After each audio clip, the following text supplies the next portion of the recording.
Hey, what's up, everybody? Video 44 coming at you with another video, man. Was that a war or what? 118-116. The Lakers get the victory to improve to 7-2, second best record in the East, in the West. West, definitely not the East.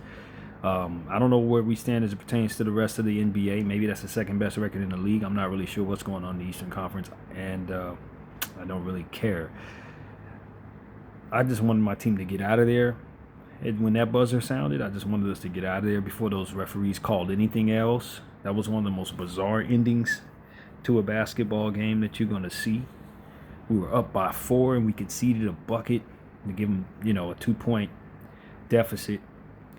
And, we were saying, just don't foul, don't give up a 3. We're up by 4. It doesn't really matter. Let's just get the ball and play the free throw game. Marcus Smart with I don't know, it was probably 4 seconds to go. I don't know what it was left on the clock.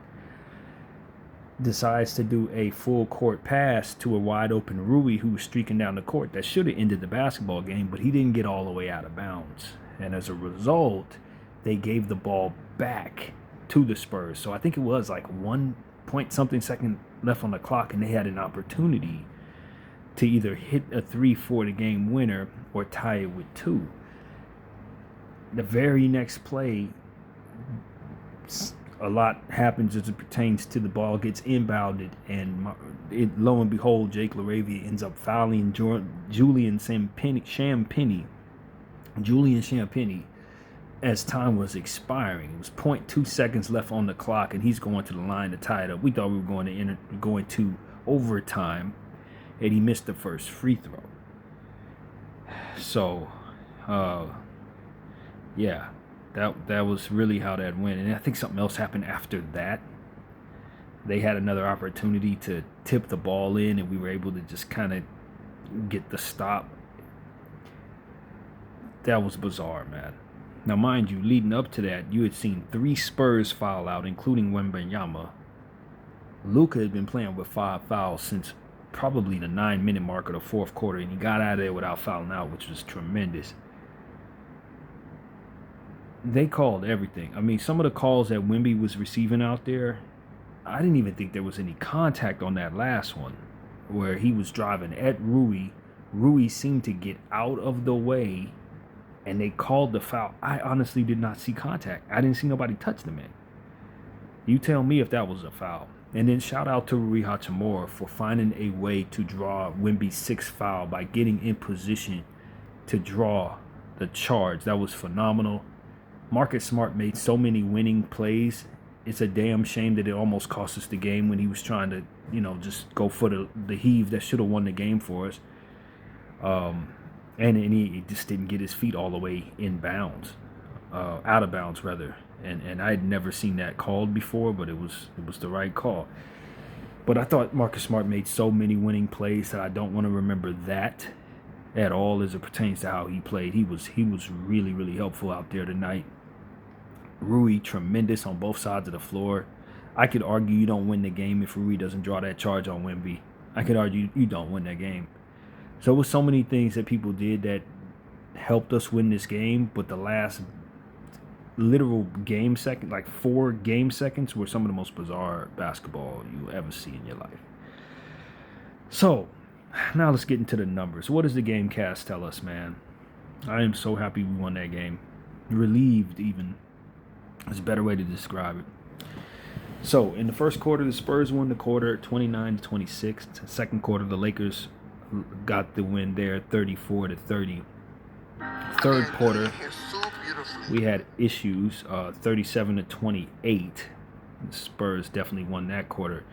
And in the fourth quarter, the Lakers had a 30-20 victory in the fourth, and of course won the game by 2. Man, that was like a playoff game for real. But you will see many playoff games that don't have as many bizarre plays and strange occurrences as this one did. Just weird, if not just bizarre. Let's get into the numbers here. So the Lakers shot 44% from the field, 37-83. Spurs shot 48% from the field, 36 of 74. The Lakers shot 32% from 3, 10 of 31. And the Spurs shot 39%, 13 of 33. Excuse me. The free throw, both teams shot 77%. The Lakers 34 of 44, and the Spurs 31 of 40. You see, there was a total of 84 free throws in this game. 3-hour basketball game, y'all. Yeah, both teams had 38 rebounds. The Spurs had 9 offensive boards. The Lakers had 12. The Lakers had 23 assists. The Spurs had 22. The Lakers had 8 steals. The Spurs had 7. The Lakers had 5 blocks. The Spurs had 1, which is incredible given the fact they got Wemby on their team. The Lakers had 14 turnovers, 20 points conceded off of those. The Spurs had 19 turnovers, 22 points conceded off of those. The Lakers had 4 fast break points. The Spurs had 9. The Lakers had 44 points in the paint. The Spurs had 38. Our largest lead was 4, and the Spurs' largest lead was 12. And they were up by, 9 at the beginning of the fourth quarter or something like that. We erased that. So much fighting. We fought so hard, man. I'm so glad it turned into a victory for us, because boy did our guys fight. We didn't have no AR out there, no Austin Reeves, no LeBron, but Luka was out there leading the way, and our role players played well as usual. And I'm very proud of this team, man. I haven't had this much fun watching basketball in at least 7-8 years, man. I ain't gonna lie to y'all. Just as it pertains to every game has been fun, and we're winning. And it's a likable group of guys out there doing it. It's been a long time, man. I'm not gonna lie to y'all. I love the Lakers a lot, but I ain't had as much fun being a Laker fan as I'm having right now in a very long time, man. This is the best unit I've seen in years, man. Like literally years. You know what I mean? So kudos to everybody involved, man. You're making this a very enjoyable start to the season, man. And we know at this point we have a good team. How good? We still got some more work to do to know exactly how good we are. But we just beat a team that has been at the top of the Western Conference for the beginning of the season. Well, no, that's not true. The Oklahoma City Thunder is by themselves up there at 8-0. And they're in their own world. They're the NBA champions. But as it pertains to the next best thing, we just beat them. And granted, they're missing some people, but they also got some people back. So take it for what it's worth. Let's get into the box scores. We'll start with the Spurs since they're at the top here. The Lakers, we'll get to second. Harrison Barnes, 14 points, 6 rebounds, 3 assists. 4 of 6 from the field, 4 of 6 from 3 for Harrison Barnes in 28 minutes. He was a 0 in the plus minus. Julian Champagnie, 14 points, 7 rebounds, 1 steal, 5 of 14 from the field, 3 of 8 from 3, and 1 very, very fortuitous missed free throw.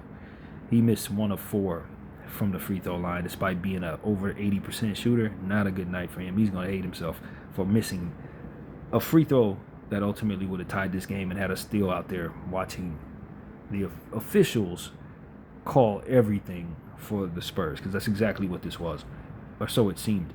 Victor Wembanyama, 19 points, 8 rebounds, 3 assists, 1 steal, 1 block, 5 turnovers, 5 of 14 from the field, 0 of 2 from 3, 9 of 11 from the free throw line. He's in a slump for his standards. For other people's standards, this is fine. These are good numbers. He did some really good things out there, don't get it twisted, but he's in a slump.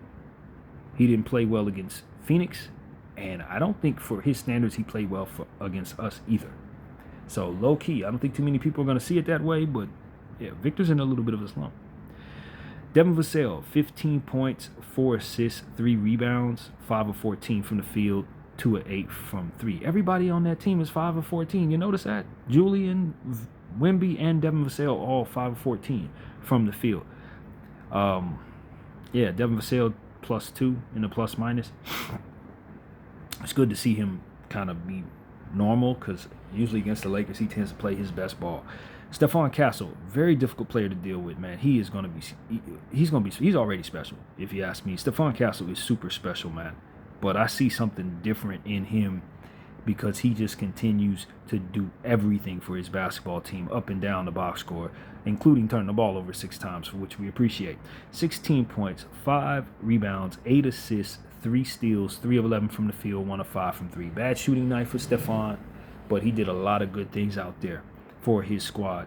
Kelly Olynyk, of course, decided to come back just like a lot of people do against the Lakers after being out for several games. He had 4 points, 3 assists, 4 boards on 2 of 2 shooting from the field. Lindy Waters, 6 points, 1 rebound, 2 of 2 from the field, 2 of 2 from 3. Keldon Johnson, 24 minutes of play. He had a pretty good game. 12 points, 2 rebounds, 1 assist, 1 steal on 4 of 4 from the field. And Jeremy Sohan also decided to come back from his injury and play very well for his team. 16 points, 2 rebounds, 1 steal, and 6 of 7 from the field, 1 of 2 from 3. He actually hit a 3 in the corner that kind of burned us, sent the game into a 9-point deficit for the Lakers after hitting that shot. It looked real bleak at that point, but we still found a way to win. Jordan McLaughlin also chipped in 3 minutes and turned the ball over twice. That was it for him. Now, let's get into the Lakers, man. Rui Hachimura, fantastic. He continues to have a very good season for us so far. 35 minutes of play, 15 points, 2 rebounds, 1 steal, 5 of 9 from the field, 2 of 3 from 3. The stats don't tell the story. He was a +6. He was good. Defensively, he played some of his best defensive ball. Drawing that big-time charge, I'm telling you, you don't win the game without it. That was one of the most clutch plays Rui's ever made. Is drawing that 6th foul on Wemby in the 4th quarter. Excellent work from Rui.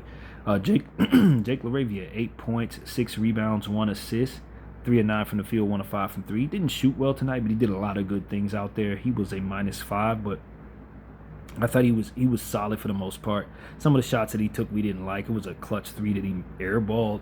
It wasn't a great Jake game, but overall he was not the worst thing out there.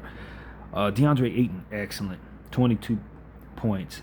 4 offensive rebounds, 10 rebounds in total, 2 blocks, 1 steal, 9 of 13 from the field. Just as sharp as he's been all season, a +1 for his team. DeAndre Ayton he's turning into one of my favorite Lakers. And I never thought that, because when he was with the Suns and with Blazers, I heard nothing but bad things about him. They talked about how his motor wasn't good, and he was moody, and he missed basketball games for strange reasons at times, snowed in the house and all types of stuff like that. I just didn't have a great idea about DeAndre Ayton. Overpaid, underutilized type thing. He's been great for us. I don't know what Ayton y'all have been dealing with, Phoenix and Portland, but he's been excellent. We are happy with DeAndre Ayton, about as happy as we've been with a center in years. Respect to Anthony Davis, who is not a center, but this is the center we always needed. This is the center we always needed. I'm so happy with DeAndre Ayton, man. He's been great. Absolutely great. Marcus Smart, 17 points, 5 rebounds, 5 assists, 1 steal, 1 block, 3 of 10 from the field, 1 of 7 from 3. Not a great shooting night, but Marcus Smart made so many winning plays tonight. And, of course, we talked about the long pass that almost cost us the game, but he hit all of his free throws, 10 of 10 from the free throw line on a night where our team was not shooting the free throw very well at all. Marcus Smart, I know for a fact that there were many plays that he made that put you in a position to win this game. Many. Drawing fouls on one side, making plays and passes for people on the other side. He was helping us on both sides of the floor. The 3 of 10 don't tell the story. The 1 of 7 from 3 doesn't tell the story. The 10 of 10 from the free throw line tells the story. And look, I was praying, literally praying to God that his pass, that full court pass where he didn't get out of bounds, didn't cost us the game. Not just because I didn't want to lose, but because he didn't deserve that. For as many winning plays as he made tonight, he didn't deserve to cost his team the game. He really didn't. I'm very thankful that did not go down that way. Very thankful.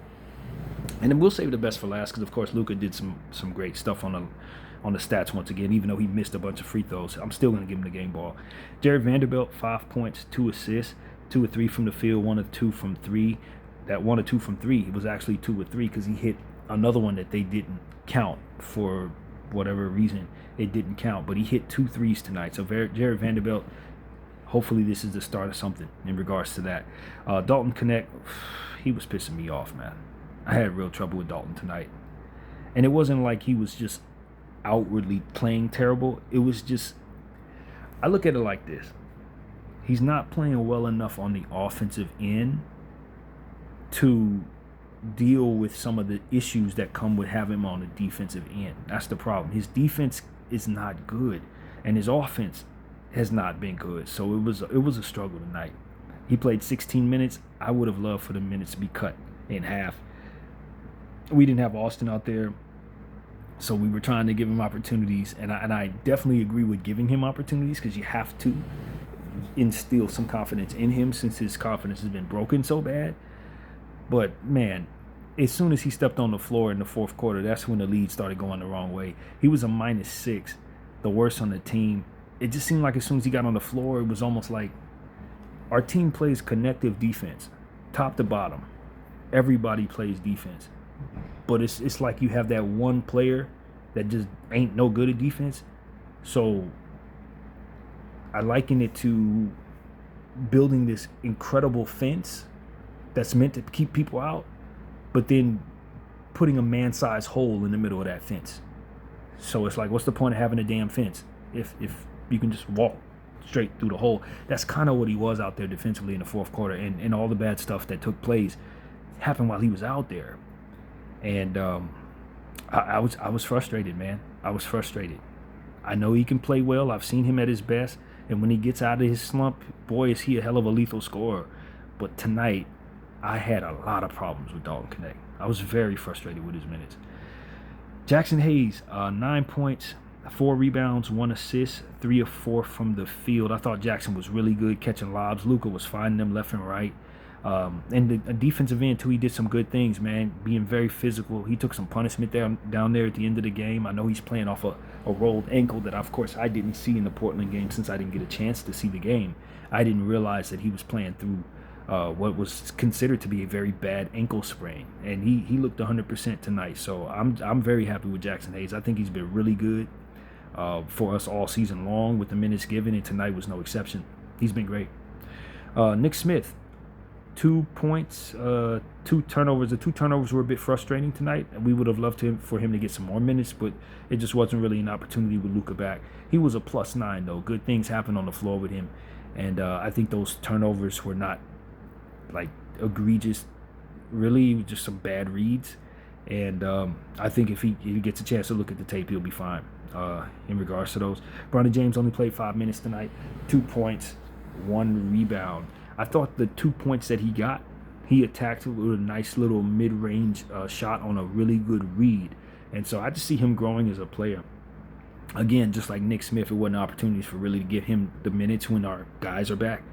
And it's such a big game. I don't blame coach for not using them as much, but I think they will earn more minutes, and I think they'll get some real good opportunities on the road trip ahead. So yeah, only good things from here for both of those guys. And of course, that concludes what we had since we have so many people out. No AR, no Maxi Kleber. Oh, and it's one thing I'm forgetting. 42 minutes of play, 35 points, 9 rebounds, 3 offensive boards, 13 assists, 5 steals, 2 blocks for Luka Doncic. He had 4 turnovers. I don't really remember those turnovers too much. I honestly don't remember them. 9 of 27 from the field. Not a great shooting night. 4 of 11 from the 3. That's pretty good, 36% there. 13 of 17 from the free throw line. I remember all 4 of those missed free throws, though. I remember all 4 of those. I can't believe he hit 13 of them. It seemed like he was missing free throws left and right. He really was. But overall, the man was spectacular. You know, they said that he is, in the entire NBA, in the history of the NBA, he is 3rd on the list of players who've scored the most points through the first 5 games of the season, ahead of Michael Jordan. Michael's 4th, Luka's 3rd. He's breaking records that Michael's a part of, y'all. This is not a normal basketball player. Dallas, you got egg on your face, buddy. I don't know what y'all was thinking. And for the rest of my life, I'm pretty damn certain I'm going to be thinking this very thing. He should have never been traded. And that I'm glad that he was, because he ended up on my squad. But one of the most egregious things in sports history was Dallas thinking that it was a good idea to move on from that guy. I kid you not. What we're seeing from him is just immeasurable, man. Absolutely immeasurable. The level of greatness that this guy is putting out there, man. He is up there with the greatest players to ever play, man. He's up there with the greatest players ever put on this uniform, too. And he's going to have to do a lot of winning if he wants to be considered that. But from a talent perspective, he is definitely that, man. He's definitely that. There's no question in my mind. I've been watching basketball for a long time. I know a great player when I see one. This is a great player. He's better than advertised. He's better than the hype, if I'm being honest. So that's really what it is. He gets the game ball tonight. He held us down while, of course, LeBron and Austin are out. We still got the victory. It was a struggle. Tonight was a struggle. This was not a perfect game for Luka, but the numbers that he's putting up, man, is crazy. And the 5 steals were just heads-up plays. Half the time they were unforced. People were passing him the ball, and he was catching it.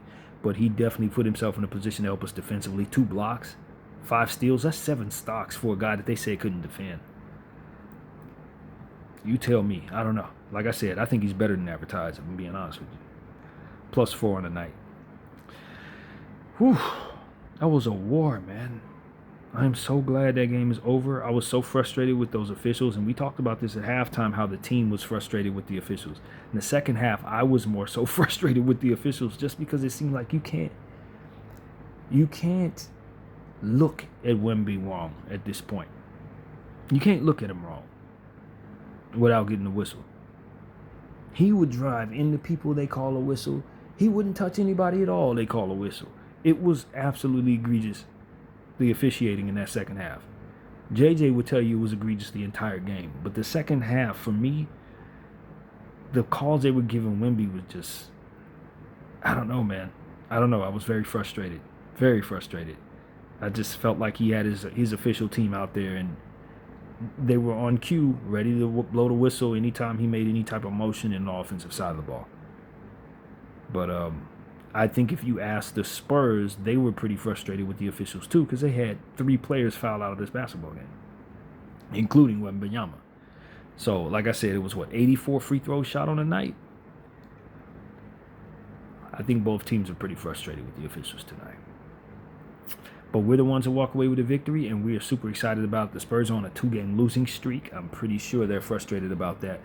But that's not our problem at all. Los Angeles Lakers 7-2 once again. We are so very pleased with our roster. So very pleased with our guys. The fight, the winning plays, finding ways to win tough games. We're doing great things out there, man. I don't know what to tell people. The Lakers got a lot of basketball left to play, but we are officially number 2 seed in the Western Conference. And that's without LeBron James even suiting up for us this season. So yeah, that, this unit is different. Sometimes it takes a little while to figure out if a unit is different. This year, no, this is a special basketball club. Now, how special they can be, they're going to have to figure that out. There's a lot of things we got to go through going forward. But we're on a 5-game winning streak, and we beat some quality teams, including the team that's been holding that 2nd overall seed since the beginning of the season. We have usurped them. San Antonio is now in the 5th seed based on other tiebreakers and stuff like that. And the Lakers are in the 2 spot behind OKC, who apparently lost a game somewhere in the last couple of days. I don't know. They might have lost tonight because they've been 8-0 the whole time. So I'm not really sure when they played and lost. But I certainly wasn't paying attention when they did. And I don't expect for them to lose too much more after this. But it is what it is, man. I feel wonderful about this Laker team right now. I haven't been able to say that in many years. And then when I was thinking about it, I was like, this is probably the most fun we had since 2020. But 2020 was not fun. 2020 was not fun.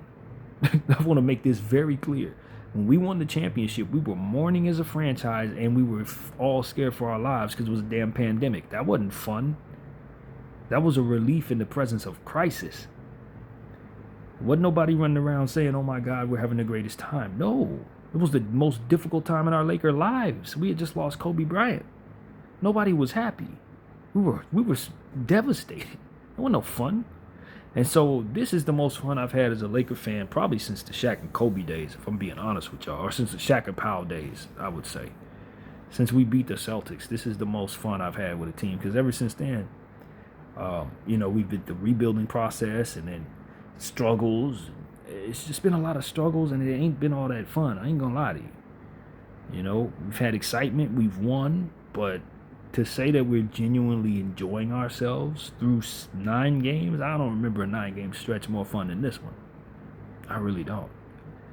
And so that's what I want to say, man. It just feels good to not have drama. It feels good to not be worried about the future of the franchise. It feels good to be watching great players do what they do, man. Guys playing well from the role spot. These are the best role players we've had in a long time. I just want us to get healthy and stay healthy so we can continue to see this team shine. And if they can do this for the rest of the season, we're going to be thrilled, man. We're going to be thrilled with this unit. Even if we don't win the championship, we'll be extremely thrilled that we had these guys out here in our uniform, man. So that's really how I feel through 9 games. I couldn't be more happy. I don't think I could be. So that's pretty much what I gotta say. Now the next game the Lakers play, we'll see in a minute as my phone gives me an opportunity to look at that. Load up. Give me a second. Yeah, we got the Hawks. We're starting our road trip next, and that game is on 11/8. So what's that? Saturday or something like that? I don't know what day that is. November 8th, whatever that is. It's 3 days from now. So today's Wednesday, if I'm not mistaken, right? It's today Wednesday, Thursday, Friday, Saturday. At 5 p.m. Pacific, 8 p.m. Eastern in Atlanta. We will be playing a Hawks team that does not have Trae Young, but they do have some fantastic on-ball defenders. They got plenty of guys that we have to deal with. Porzingis, they got a really good team as well. Okongwu, we need to take them just as seriously as we took this team here, the Spurs, man. Because if you don't take Atlanta seriously, they may be able to sneak up and get you. I know Dyson Daniels has been in a little bit of a slump. We'll go over that team and do all the homework necessary to be prepared for them. And I'm glad we got 3 days to do it because it's been a very busy week for the Lakers. But, yeah, man, they're coming off a loss. Actually, no, they're coming off a win. They're coming off a win against the Magic where they scored 127 points on the Magic. So, I know we will have our hands full. Obviously, this was a huge test for us, but, you just got to be ready for the next opponent. There is no letdowns in the NBA because everybody's pro. That's really what it comes down to. So if you're not coming in prepared, you're going to be probably a loser. When we do see Atlanta, they will be coming off a back-to-back. They have Toronto on Friday and us on Saturday. Both of those games will be at home, so they don't have to worry about traveling, but they will be off a back-to-back. So, yeah, that's really what's going on there, man. We don't have to deal with Trae Young. That's very good news, but they got plenty to throw at us, so we need to be prepared. Hopefully we'll have AR back by then. I'm not really sure what the nature of his injury is, but the fact that he missed the last 2 games tells me that it wasn't just something minor like maybe I thought. So that we're being cautious is something that I war with because I was the guy getting on here telling y'all, yo, the Lakers need to approach this season and let guys heal. But now then when it's time to actually do that, I find myself a bit frustrated. But we're finding ways to win no matter who we put on the floor. And I do think that approach is ultimately the smart approach. Just letting people heal, being cautious with injuries, and ultimately trying your best to make sure that your team is 100% healthy at the end of the season.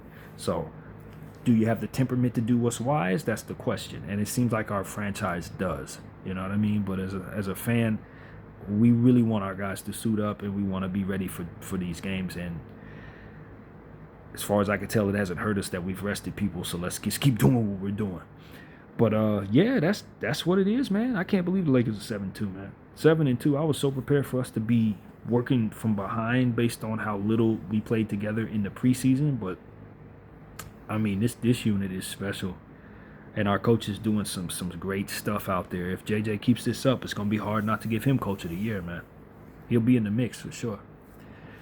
So that's really what it is, man. 118-116, the Lakers get the victory in a bizarre basketball game with 84 free throws shot and a lot of strange calls and strange plays down the stretch. There are things in this game you won't see twice in your basketball life. That's what I will say. BDL 44. I thank y'all for watching. I'm out.